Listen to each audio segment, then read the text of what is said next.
Even if you're all for budgeting and you know the importance of having one, you could be making some mistakes that are throwing off your entire spending plan. So in this video, we are going to look at what you're possibly doing wrong with your budget and how you could fix it.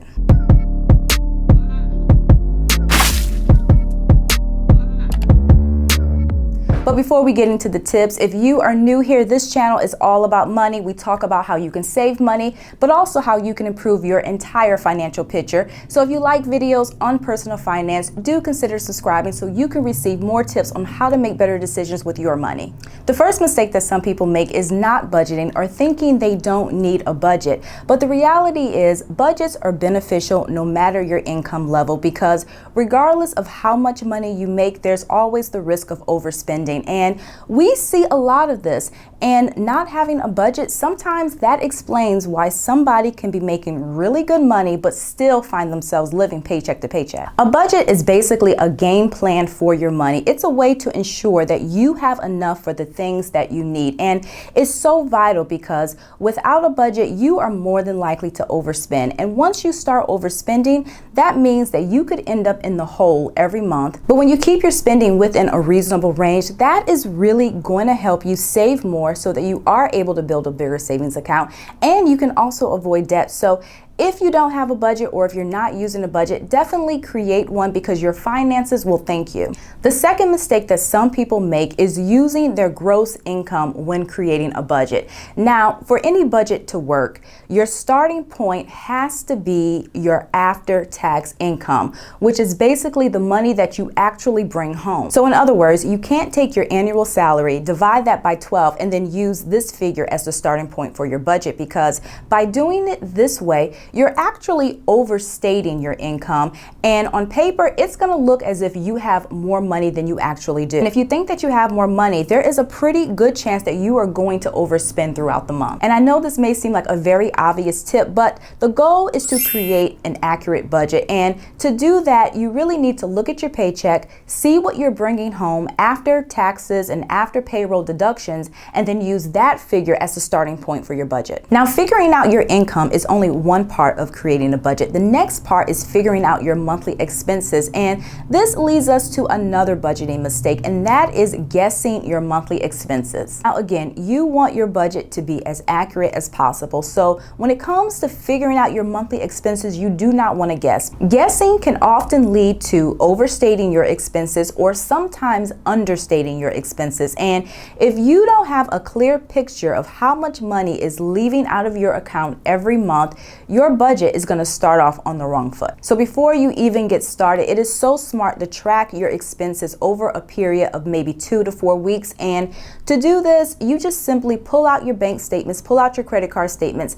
This way you can really see where your money's going. And this is important because you want to have a clear picture of not only how much you spend on your fixed expenses like your rent and your insurance, but also how much you've been spending on your variable expenses such as your utilities or your food costs. Another mistake is spending too much money in one category. Now, when it comes to budgeting, there are several approaches you can take. My favorite budget is actually the 50-30-20 budget, and basically with this plan, you agreed to spend no more than 50% of your after-tax income on your needs, 30% on your wants, and 20% on savings and debt repayment. And just to give you a breakdown of the different categories, your needs, it would include things like your rent or your mortgage, your utilities, your insurance, minimum debt payments, and also your food costs. Now, your wants category are expenses that are not essential, such as eating out, shopping, subscriptions, gym memberships. And I really like this formula because I feel that when people are coming up with their spending plan for the week or the month, a lot of times they forget to budget for savings. But if you stick to this particular rule and you keep your needs and your wants within these percentages, you are almost always guaranteed to have money left over that you can put into your savings account or you can use to pay off debt.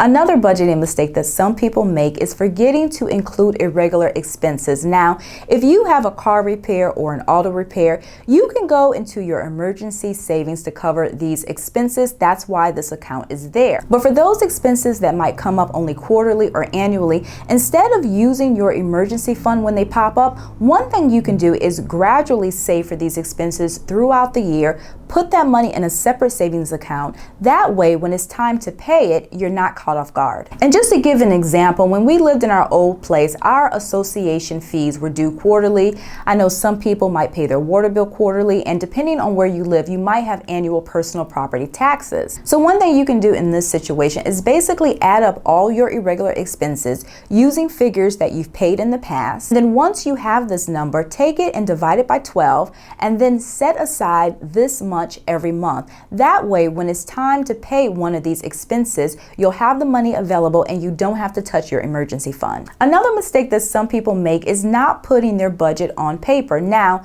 for those who might choose to track their budget in their head, I'm not saying it can't work, because I'm sure it does work for some people. Just know that when you don't have anything on paper, when you don't have a visual, it's very easy to lose track of your spending at some point throughout the month. If you lose track of spending, there's a greater likelihood that you're going to overspend. And of course, once you start overspending, then your whole budget, it just gets thrown off track. At the end of the month, you may come up short, which means you may have to go into savings to pay a bill, or you may have to pay a bill late, or worst case scenario, you may feel that your only option is to use a credit card. So it is so important that you track your budget and your spending plan on paper, and you can use a spreadsheet, you can use a budgeting app. It really doesn't matter as long as you have a visual of where your money's going. Another mistake that some people make is never revising their budget. Now, when it comes to creating a spending plan, your budget is not a crock pot, so you can't set it and forget it. Over time, your income and your expenses, they are going to change. They're going to increase and they're going to decrease. So when this happens, you have to make adjustments. And this is especially important if your income drops, because if you are bringing home less money, yet you don't make any adjustments on the spending side, you are going to gradually dig a deep hole for yourself, because you may not have enough money for your needs, at which point you might even feel that you have to throw savings off the table.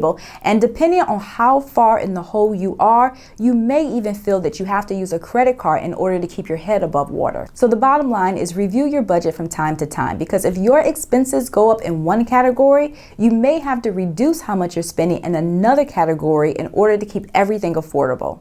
So there you have it. That's my list of common budgeting mistakes. Thank you for watching. I really hope that you enjoyed this video. And if you did, please give me a thumbs up. And again, on this channel, we talk a lot about money, how you can save it, and how you can make better decisions with it. So if you like videos like this and you want to be part of the conversation, do me a favor and hit the subscribe button below. I post every weekend and sometimes during the week. So thank you again for watching, and I'll see you in a few days.